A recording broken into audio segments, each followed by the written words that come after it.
am na impact si li nga xam ne mooy suñuy gaynde ndax nag balaa ñuy dugg avion dañoo mëq suuf ba bëgg a dee yaakaar naa loolu jaaxalul gaynde Sénégal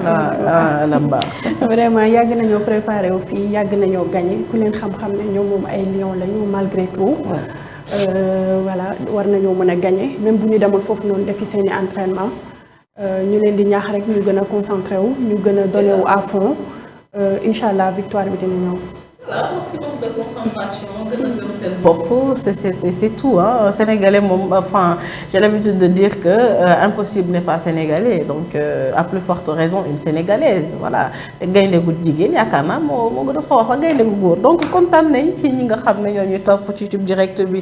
depuis le matin Ndiaye merci à toi maa ngi gis ñuy interagir ci YouTube direct bi yéen a ñu tax a toog fii donc lu leen di bëggeel ak lu leen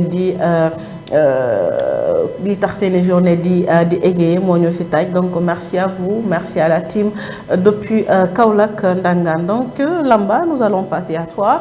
dal di xool nag suñu rubrique santé tey loo ñu indil tey ci suba ji. waxtaanee benn phénomène boo xamante ne dañ koy faral di gis dañ koy faral di nemmeeku temps yi yëpp mu di confidence yi nga xamante ne célébrités yi dañ koy faral di amal surtout devant yenn micro yi comme par exemple face à Pape Cheikh Diallo ou bien à Mam Koumba voilà dañuy faral di invité yenn célébrités yi ñuy waxtaan ci confidence nag ñu ngi constitué benn point clé sur en ce qui concerne les maladies dépressives dafa nekk loo xamante ne lu am solo la ñu fay faral di dégg nag li nga xamante ne moo di ay violence ay traumatisme ay dépression ak ay témoignages yu bouleversants yoo xamante ne ñoom célébrités yi ñoo koy amal loolee nag tey ñu fas yéene ko waxtaanee bëgg a xam ba xam loolee détresse la wala reconnaissance la pour li tax ñoom ñooñee nga xamante ne ñoo di célébrité yi kese ñooy faral di toog ci plateau yi di ci waxtaan loolu mooy point essentiel lu tey bi. loolu mooy point essentiel lu tey bi mu nekk loo xam ne c'est un sujet qui est à son temps il faut le dire Lamba mais célébrité ou pseudo star parce que man je sais pas sénégalais si boppam star moo ko yomb maanaam. voilà star moo ko yomb après bon je te laisse peut-être développer ci kanam mais man ce que li ma ci gis derrière oui tout le monde souffre hein, man en somme pour man tout le monde souffre après c'est à des degrés très très différents on est d'accord maintenant da ngay gis ci commentaires yi sur internet diw invité man dama bëgg jooy bon après jooy bi c'est quoi au juste c'est vrai que quand on est sensible on l'est vraiment et que nit kuy nettali lu metti ci sa dund mën na jël li nga xam ne mooy ay rongoñ mais est-ce qu'on a vraiment besoin de se confesser en public ça c'est ma question Lamba donc je te laisse développer après ci kanam tuuti ñu koy buñu daal di commentaire. loolee nag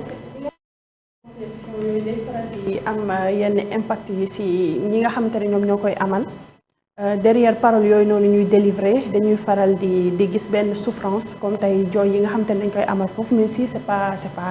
pas obligatoire que da nga boo toogee di wax lu metti ci sa vie rek da nga war a jooy mais loolee dafa nekk loo xamante ne dañ koo nemmeeku peut-être aussi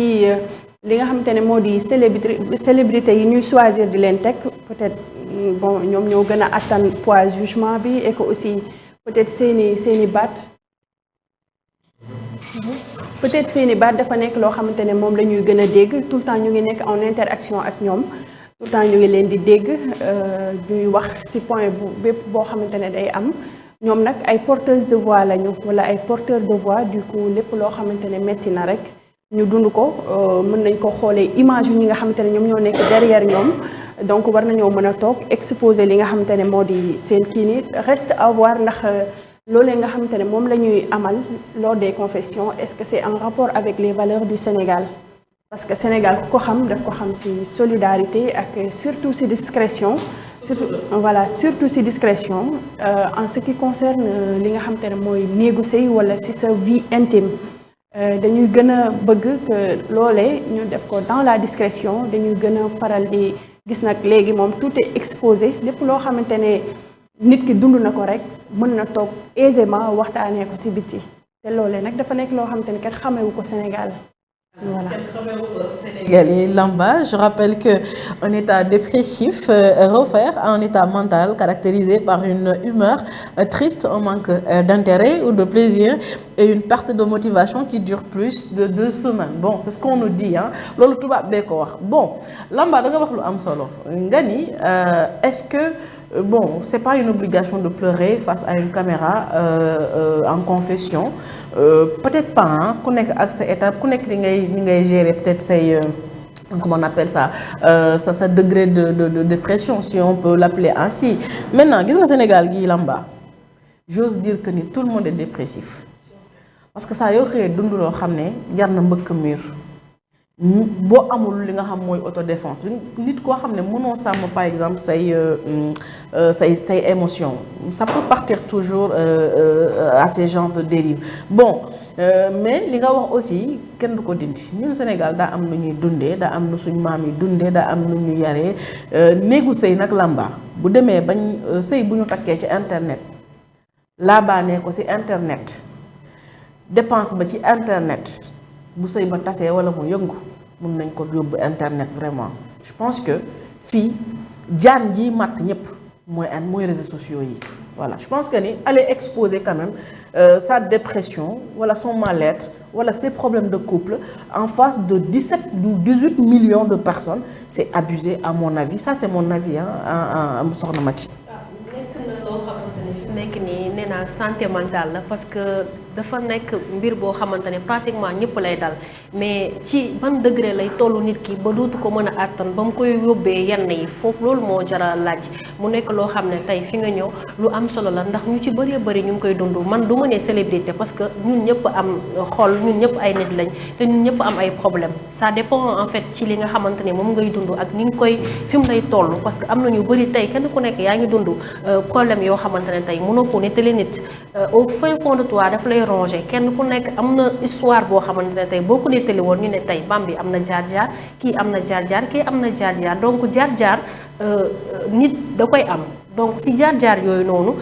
buñ ne kii célébrité la fii laa jaar ku nekk moo dund lu métti mais lu sotti am borom boo xasee ba sotti rek pour nga expliquer sa jaar-jaar dafay yomb te pour nit yi sensible wala nit yi pare pour déglu la du yomb la maintenant nag dafa nekk loo xamante ne soo ñëwee ci santé mentale dafa métti ci nit ku souffrir du ma ne man du ma dugg ci mariage wala dugg ci comme célébrité yi mais par exemple am na ñu bëri ñoo xamante ne tey si viol lañ koy jëlee à travers ñu violer leen ñu dem ba nga xamante ne si seen dund dañuy dem ba dañuy sonn dañuy traumatiser foo fekk ku am dépressif nekkul ni que nit ku nit ku nekk ci mbedd bi solu diire rek moo dof mais en fait dañuy wax ni que dof yi ñu ngi si biir kër yi di solu di dem di dikk donc ñooñu dañuy soxla tey ku leen assister ñooñu dañuy soxla ku leen déglu mais malheureusement Sénégal en fait doo am ko waxtaanal loolu moo nekk problème da ngay nekk jeune am say problème nga nekk étudiante di dem di dikk wala nga nekk sa biir kër yaa xam koo mënta nekk mais doo am koo mën a waxtaanal famille yi souvent boo toogee sa saal ñëpp télé la ñuy seetaan yu ci bëree bëri duñ la jege ñooxu la ba xam yow li ngay dund dañ naan moom Mati de léegi dafa isolé wu Mati de léegi moom day beroo fekk Mati su beroo moom mi ngi jooy fekk Mati moom bu toogee moom mi ngi regretter lan lay regretter peut-être elle a subi des menaces peut-être dañ ko violé woon peut-être dañ ko excisé woon ça dépend dafa bëri touche boo xamante ne la dafa vague ñu bëri ñi ngi am dépression alors que seen passé moom moo leen di rattrapé moom mooy nekk loo xam ne da leen di sonal léegi loolu nag moom mooy andi jooy yi moom mooy andi wéet yi moom mooy dem ba da ngay soxla ku la assister maintenant nag ci assistance boobu noonu moom moo xaw a jafe Sénégal parce que bu ñu nee xawma sociologue xawma psychologue pour nga am ko dafa cher donc day métti émission yi ngay faral di gis nii yépp ñu lay woo ngay jooy mën naa ne baax na ci benn côté mais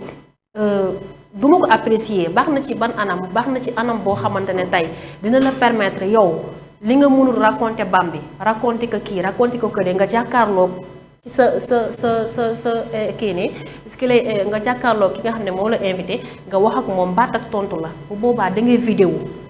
dès l'instant nga jóge fa di nga jooy ba doyal léegi dina am au moins benn poids boo xam ne dafay wàcc ci yow man je pense que foofu la amee intérêt ci ñi nga xam ne ña ngi fay dem tey boo vidéo génn la nekk sa xol bi yëpp nga jooy après jeex na. Voilà. Parlant de psychologue et tout ce qui s'ensuit ñun sénégalais ñoo amul culture dem vers ces psychologues gis nga ñooñu seen njàng mi jaayuñu ko maanaam tey jii quand tu pars vers un psychologue oui peut-être tout travail mérite quand même un salaire on est d'accord mais ñooñu waxuñu ne il faut nous payer 1 million ou 500 000 ou quoi que ce soit et que gis nga réew mi lu fi psychologue mënu régler acteur télévision mënu ko régler nañu waxante dëgg. D'accord. Mais quand on parle de confession, même dans la religion chrétienne, si je ne m'abuse, pour dem ci secret confession, ça, mais c'est intime. Pourquoi se mettre devant 18 millions de personnes pour confesser loo xam ne mati da nga wax lu am solo nga ne doo am koo waxal oui parce que ñun suñu entourage des fois on est mal entouré oui mais ñàkkul koo xam ne ni tey quand tu t'approches de la personne nga gagner confiance am oui c'est possible bon je dis pas que ni c'est facile pour tout le monde d'accord mais wax dëgg fa neex yàlla balaa ngay dem ci diw 17 millions war la seetaan parce que ñun Sénégal on est plus dans le jugement que dans l'écoute ñun dégluwuñu de dañuy xaar ba nga pare ñu dem ci commentaire yi moom kay nii doom du yàllaa koy joxe oui tout le monde sait que doom yàllaa koy joxe mais est-ce que ñi nga xam ne dañuy am yenn problème yi di la approcher des fois da nga ñëw di wax ak leen wala dimbale ma da ngay doog a sëy bon kooku elle a un mal-être elle a besoin de quelqu'un qui l'écoute maintenant koo dégluwul mooy xam lu ko metti da ngay wax ba pare commentaire yi ñu naan la bon da ngaa siiw rek. mais ñun ñu ngi dund lu ko gën a métti souvent commentaire yi boo demee di lire seen commentaire yi dangaa siiw rek mais ñun ñu ngi dund lu ko gën a métti ñun ñoo la gën a sonn xëy na yow yaa am chance toog ci écran wax ñu dégg la xam nga tey da nga wax lu am solo muy ñàkkuñu ku ñu waxal mais kan la ñuy waxal parce que tey du ma ne xarit am na mais xarit jafe na donc kan la ñu war a xaritool bu ñu ñëwaatee ci biir kër gi sa yaay wala sa umpaañ wala sa nijaay pour man sa famille am na koo xamante ne war nga war a mën a proche ak moom de telle sorte que lu mu métti wala loo bañ wax boo demee ci moom ne ko ah umpaañ wala nijaay wala tante wala nangam ak nangam man de lii ak lii mais des fois dafay métti nit dund yenn dund yi du ko mën a expliquer nit parce que day sóoraale lu bëri loolu moo leen di sonal mais thème boo xam ne la c'est très intéressant et que aussi tamit dafa vague ci aspect yu bëri. am na solo soxna Mati Khadim Lamba tey dépression la ñu indil wala état dépressif et il fait référence à certaines émissions qu'on voit souvent si toile bi lu ci mel ni les confessions les sorties xam nga et je répète encore une fois que gis nga la dépression là ñun ñëpp dañ koy dund peut-être à des degrés différents je suis d'accord mais léeg-léeg nga tëju sa néeg doo bëgg dara lekk sax doo ko bëgg juste parce que ça va pas du tout mais nag ça ne me donne pas du tout envie d'aller m'exposer devant tout le monde. waaw xam nga c'est deux sujets différents mais liés parce que le fait que nit dem confessé wu ci benn émission jooy fa wax li nga xamante mooy vie privée am ak li nga xamante moo di am ay dépression peut-être pour man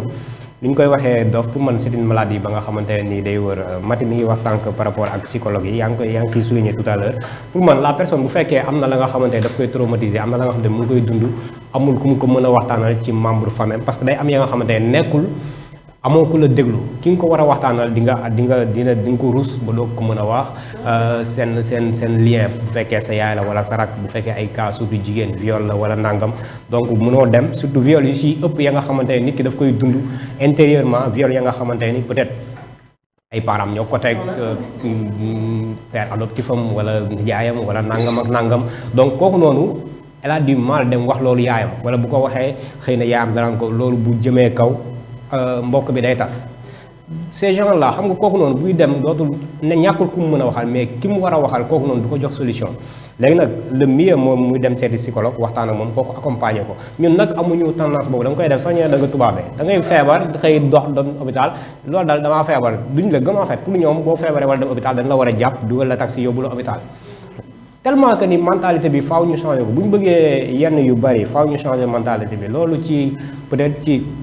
kaaw ñi nga xamante ne dañu nekk ay état dépressif wala nangam ak nangam nañ dem seeti psychologue ñu accompagner leen am na fii ay centres ya nga xam ne c'est uniquement pour ça bu fekkee dañ la war a internet dinañ la internet bu fekkee dañ la war a jox ay médicaments dinañ la jox ay médicaments bu fekkee dañ la war a waxtaan ak yow pour sa xel dellu siwaat dinañ xel di waxtaan ak yow accompagner la xam ne àdduna noonu la day yaa day ooyee day baa day am lu metti indiwaat la ba nga ñëw nga xamante ne voilà parce que day am benn état booy toll yow mënoo gis dara faaw nga soxla ku la téye ne la lii ça va passer tout simplement après yow tu vas revenir que ne ça va passer quant à ñi nga xamante ne nag parfois dañuy dem ci ay kii parfois concept émission dina mel noonu nit dina def benn émission ba nga xamante ne but bi mooy dindi li nekk ci nit ki pour mu mun a jooy wala mu mun a nàngam par exemple mën naa jël benn exemple bu ndaw émission boo xam dama koy faral di seetaan man nag très rarement lay seetaan réseaux sociaux yi ci li ñuy wax dañ kumpa une émission ba nga xamante ne ça a revenu Ismaïla Diop bu nga xam ne bu amoon importance la parce que la personne bi nga xamante dañ koy gis mu wax trajectoire am tey benn Youssou Ndour bu siiw ubbi groupe de presse ubbi nangam ak nangam nekk un chanteur ba bu la mu indi ko mu confessé wu wax bon pas confessé wu mais wax trajectoire am wax fu mu jaar xamal ñi nga xamante ne ñoo di waaw ñi nga xamante ne ñoo di ndaw ñi rien n'est facile moom mi nga xam ne moom la ñuy gis tey di ko envoyé am na fu mu jaar am na ay jamono metti war na ci moom am na ay jamono nangam ak nangam fàttaliku yenn yooyu noonu mu fàttaliku tax mu ñëwaat xelam ñëwaat mu jooy nangam ak nangam loolu ça passe en fait. Contrairement ak nga xamante ne nii dafa dund la nga xam ne mariage la wala nangam ça n'a rien à voir ça ne donne amul benn plus-value bu muy jox la population lu dul wax na nettali vie privée wax bon sang fii ku nekk am na vie ba nga xamante ne nii c'est toi mais bu fekkee da nga jàpp ne loolu c'est la meilleure façon pour nga confesser wu tant mieux mais chaque que tamit loolu day rester pendant des siècles da ngay am ay doom da ngay am ay kii li nga xamante moom lañ dugal ci réseaux yi say descendante yëpp dinañ ko xam dinañ xam ne sa yaay moo fi waxoon lii sa maam moo fi waxoon lii moo ko daloon doomu diw nga pourtant sa yaay defoon nañ ko fi lii wax na ko devant tout le monde pour man yooyu noonu war nañu xool bu baax a baax par rapport surtout jigéen parce que jigéen lu laal liggéeyam dafa yomb sa yaay moo defal li surtout lu ñuy génn di ko wax bon je me dis pas que ni kenn amul droit def lii mais ñu gën a bàyyi xel ci wax yi nga xamante ne moom la ñuy wax pour man ku nekk am na ko war a waxal bu fekkee wóoluwoo sa xarit wóoluwoo sa membre famille mën nga dem ci une personne ba nga xamante ne loolu mooy métier am un psychologue wala boog un médecin du gën dévoiler yenn secret wala bu ko defee moom non seulement day violer serment mais aussi mën nga ko porter plainte pour tëj ko contrairement ak sa xarit ba nga xamante peut-être waxal na la dara mieux aussi les personnes surtout les filles je n'ai rien contre elle mais parfois bam bi am benn xaritoog lamba wax ko ay secret un jour rek ñu am benn malentendu li ko lamba wax yëpp mu wax ko xaadim di xoole loolu lam pour man yooyu tamit kii nit mën ngeen am malentendu mais li nga xam ne moom la confier ci jamono ji ngeen xam te moom ngeen nekk ay xarit ngir yàlla gàddee ko parce que dafa amoon yaakaar si yow am wóolu si yow même boo leen amee différent loolu ça n'a rien à voir mën ngeen kii mais li mu la confier bu fekkee tu es une bonne personne nga garder ko pour yéen ñaar seen diggante pour man c'est important di féliciter Lamba ci rubrique bu am solo bi mu indi di wax rek nit ki bu tolloo ci ay kii wala boog membre famille moo xam sa yaay sa kii gis benn xale bi di am yenn changement di beru moom kese na ko woo waxtaan ak moom moo gën parfois li ñu koy wax dafa am ay rab xanaa temps yi day beru temps yi moom jikko ju bon lay kii waaw voilà waaw rab lañ solo dañ ko liggéey temps yi kii nangam di ko dem di sang pour man kooku waxtaan la am ñu wax jinnee ko dugg nangam waxtaan kese la soxla dañuy waxtaan ak moom tout à fait il faut savoir écouter sans juger c'est important maintenant Mame Khadim si xaritoo lay ñëw bàyyi leen xaritoo su fekkee bëgg ngeen jaar parce que amul non mais yéen ça marche avec vous ça marche entre hommes non vous êtes les meilleurs amis du monde mais jigéen ñi bàyyi leen xaritoo quand je vois sur internet une fille qui vient dévoiler que sa copine dot bañ ko takkee sax ci poche am la génnee mais c'est grave léegi ana xaritoo arrêtez si vous tenez vraiment à votre santé mentale arrêtez d'avoir des amis ça ne sert absolument à rien rapprochez-vous de vos sœurs parce que man damay sama philosophie de vie lenn la lépp loo muñal jàmbur ba ànd ak moom boo ko muñalee sa mbokk mu ne sa xarit donc soyez plus courageuse xam nga ba pare les confessions là man sax je me dis que y a un mensonge derrière parce que man je suis à peu près sûr que ni nit am na loo xam ne dund na ko wallahi ndeyam bi ko jur sax du ko xam kon c'est pas toi qui va aller te dévoiler devant 18 millions de Sénégalais donc à un moment donné il faut pas 18 millions de Sénégalais devant le monde entier devant le voilà exactement bon après xam nga Mame Khadim ki koy seetaan depuis les États-Unis te xamu ko kooku mun na ko bañ a juger il peut juste voir mais man Sénégalais laay waxal gis nga ak le reste du monde sax Mame Khadim billahi j'ai pas peur mais Sénégalais bi ma doon xam ko mooy lan xam li ñu capable xam li ñu mën nañu laa fàttali sa maam milliardaire mais mën na lañ la fàttali sa maam guñ fi ligoté woon jàllale ko yóbbu ko kaso mën nañ loolu arrêtez sax simple mooy que am na ay centres yoo xamante ne des centres ados yoo xam ne ubbi nañ ko pour ñooñu wala nga dem seeti bàjjenu gox parce que tey boo demee si bàjjenu gox ak ñi nga xamante ne tey kër nu mu yaatoo ñu teg la laaj la indiqué la je pense que moom moo tax ne ngay dem ci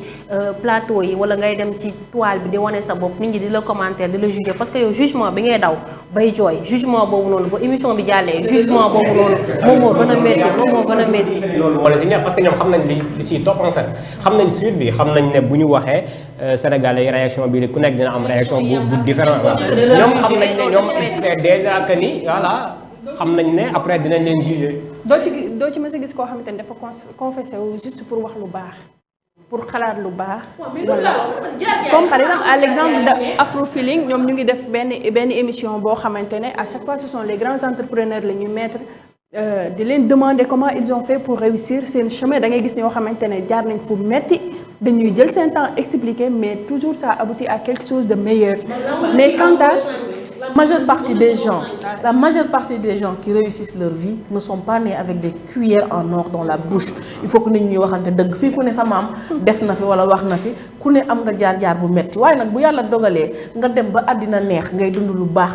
nga la nettali lu neex li te ba lu metti li parce que lu metti loolu sax mën na yee ci keneen ba nit ragal loolu mën na tax nit dellu ginnaaw sax donc s'il vous plaît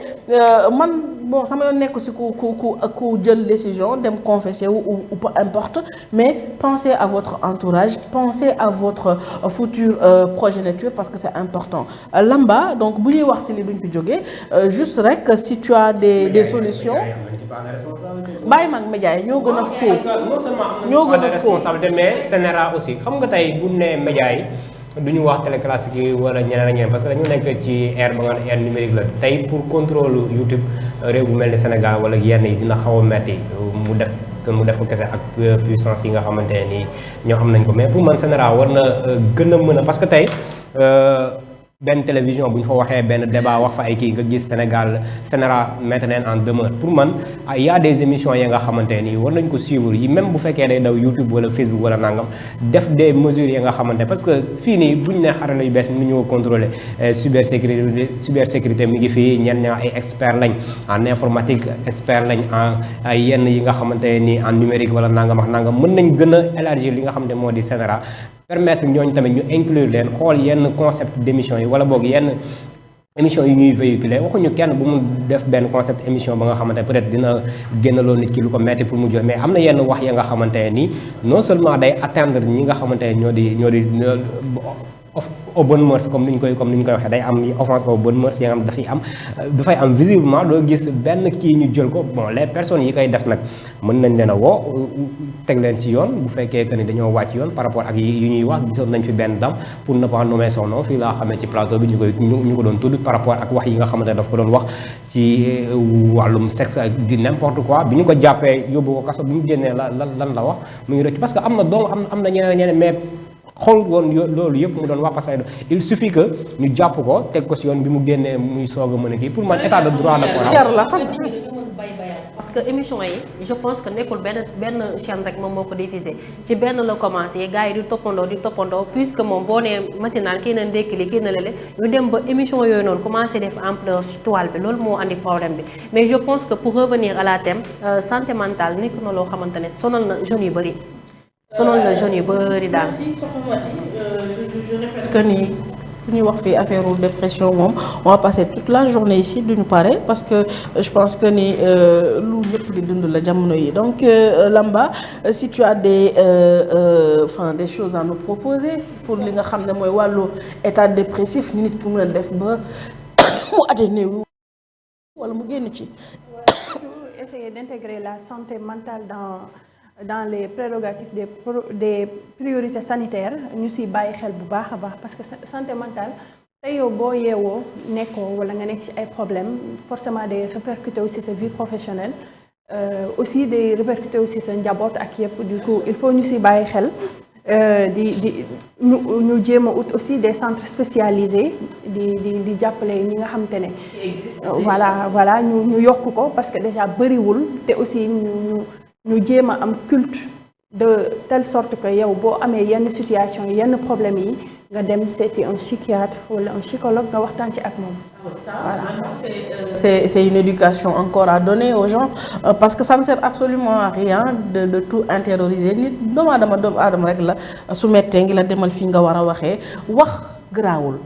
wax fa nga war a waxee wala wax foo warul waxee looloo garaaw. Donc je rappelle que il est crucial de consulter un professionnel de santé pour un diagnostic précis et un plan de traitement adapté à votre situation. Merci à Lambaka, merci ci rubrique bi ñu indil tey muy lu am solo si Ousseynou est sur place ci kanam tuuti dinañ ko dalal rek ci suñu deuxième rubrique bi jeexal suñu matinal njëlbeen ci suba gi mu fas yéene waxtaanee wàllum technologie wala li xew ci li nga xam ne nag mooy réseaux sociaux yi nee naa leen jaan ji Lamba on se donne rendez-vous à demain. Inchallah. Allez, merci beaucoup.